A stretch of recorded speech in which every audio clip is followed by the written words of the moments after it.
Welcome back, little heroes, to Mind Pop Story. In our last episode, Spider-Man was thrown through time by the Time Weaver, and now he's waking up somewhere unlike anything he's seen before. Will Spidey adjust to this strange new place? And how can he stop the villains stealing time threads? Let's find out. Whoosh! Spider-Man opened his eyes. Above him, the sky wasn't blue, it was silver, dotted with glowing platforms and towers that floated in the air. The buildings had no roots. Roads hovered in midair, spiraling like ribbons of glass. He looked down. "Whoa," he whispered. "Where am I?" He tried to swing away, but his feet hovered. He didn't feel any gravity, no web grip. How could he swing? Suddenly, his suit flickered, then reboot. A new heads-up display appeared. In the distance, a glowing shadow zipped between floating towers, leaving trails of golden energy. Spider-Man narrowed his eyes. That's the thief, the one using stolen time threads. He zoomed in on the screen.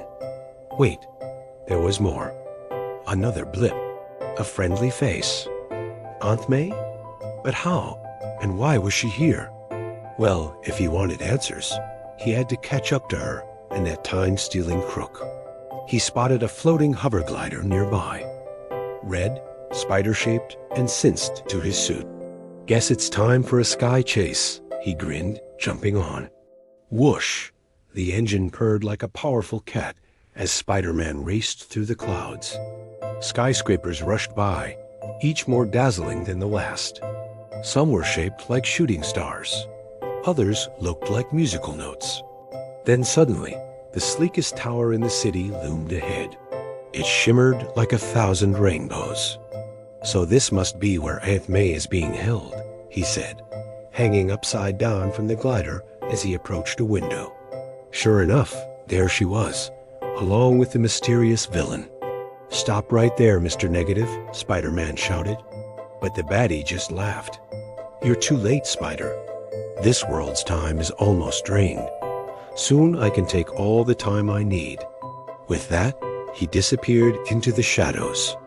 Before chasing him, Spider-Man quickly checked on his aunt. She seemed fine, though confused. "Why are we in the sky, nephew? And why does everyone here have wings?" Spider-Man blinked. He hadn't noticed before, but all the people in this futuristic city had feathered wings.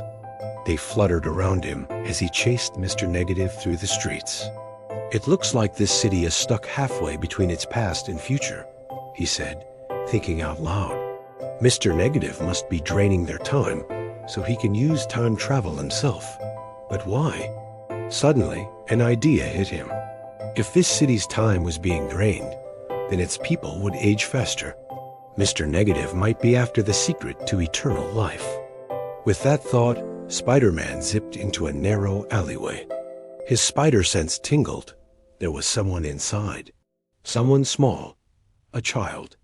The kid looked up at him with wide, worried eyes. "Do you know where Mr. Negative went?" Spider-Man asked gently, but the child shook his head. "I couldn't see. It was too bright. Mr. Negative, he has all the time stuff.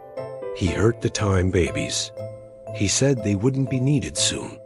Before Spider-Man could ask what he meant, the child drifted off, his body shimmering.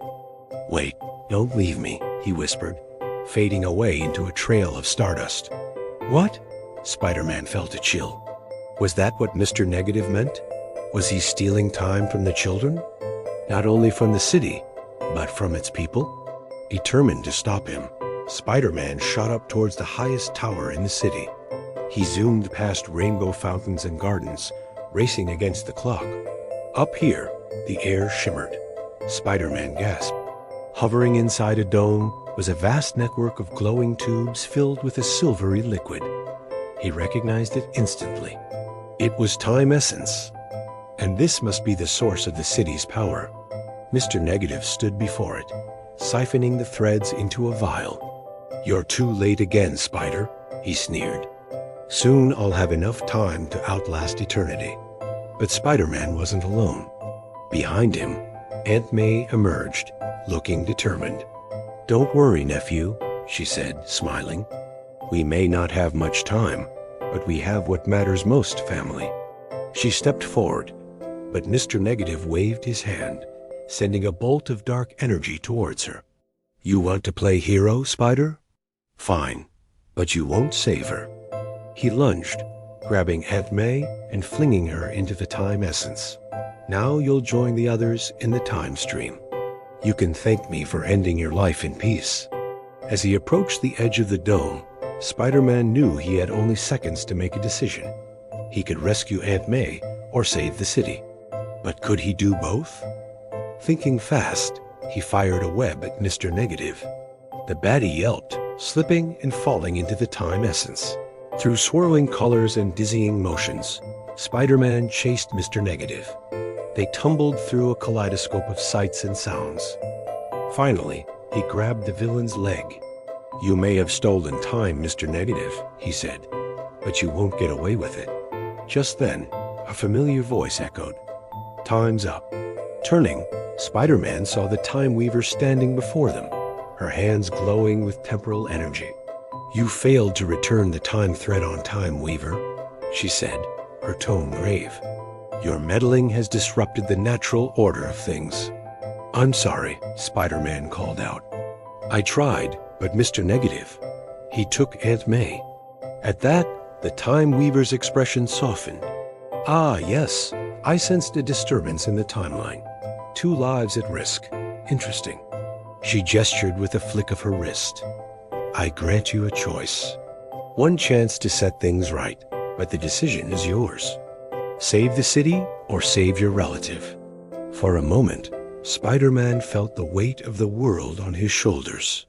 It was his fault this world was in danger. After all, it was his responsibility to fix it. But which choice should he make? The safety of a floating city or his own aunt? As he struggled with the choice, Mr. Negative taunted, "Choose wisely, Spider, because once you decide, there's no turning back." But before Spider-Man could respond, the Time Weaver raised her hands, releasing a surge of temporal energy. "Very well," she declared. "I see your struggle, Spider-Man. You wish to protect both. Very well. I shall grant you that option." Mr. Negative screamed in outrage. "No, not fair." The Time Weaver ignored him, focusing on Spider-Man. "Your choice will come at a price, Spider-Man. The timeline will shift, but you will ensure both outcomes happen." Confused, Spider-Man watched as the Time Weaver wove her magic. Reality seemed to stretch and bend, then split. He found himself in 2 places at once. In one reality, he rescued Aunt May. In the other, he saved the floating city. But wait, why did the Time Weaver do this? What was her plan? Well, the answer lay in the choices Spider-Man made. In one reality, he chose his aunt. Though saddened by the fate of the floating city, he knew he'd made the right choice. Family was the most important thing. In the other reality, he saved the floating city. But seeing Aunt May fade away broke his heart. Both realities converged. Spider-Man found himself back in the present, kneeling beside a shimmering puddle. Suddenly, the Time Weaver appeared beside him. "The decision is ultimately yours, Spider-Man," she said. "You have the power to choose what you value most." Spider-Man looked back at the Time Weaver. "Can I change things?" he asked, hoping for another chance. "Can I go back and save both?" The Time Weaver placed a hand on his shoulder. "You already have, Spider-Man. By making your choices, you ensured both outcomes. You saved your aunt, and you saved the city." Spider-Man frowned, confused, but then he noticed something strange. As he looked at the city, it seemed a bit brighter, a bit more vibrant. People flew around him, their faces filled with hope and joy. A smile spread across Spider-Man's face. Of course, he didn't need the Time Weaver's magic. He had his own power. Hope. That was what made him a hero. And as for Mr. Negative, well, the Time Weaver had woven his story into the tapestry of time. His actions had consequences, but ultimately, good always triumphed over evil. Suddenly, Spider-Man felt a tug on his suit. He turned to see a young boy with sparkling eyes and feathered wings. "Are you real?" he asked. "Yep, that's me." "And you are?" "Call me Wing," the boy replied with a grin. And with that, Wing led Spider-Man on an adventure through the dazzling floating city, reminding him that even in the face of great challenges, a little hope and a lot of heart can make all the difference. As they raced through the skies, Spider-Man knew he'd found his new home. That's all for today, little heroes. What would you choose to save the floating city or your family? Let us know in the comments below. And remember, you have the power to choose what you value most. See you next time on Mind Pop Story. Don't forget to like and subscribe for more adventures.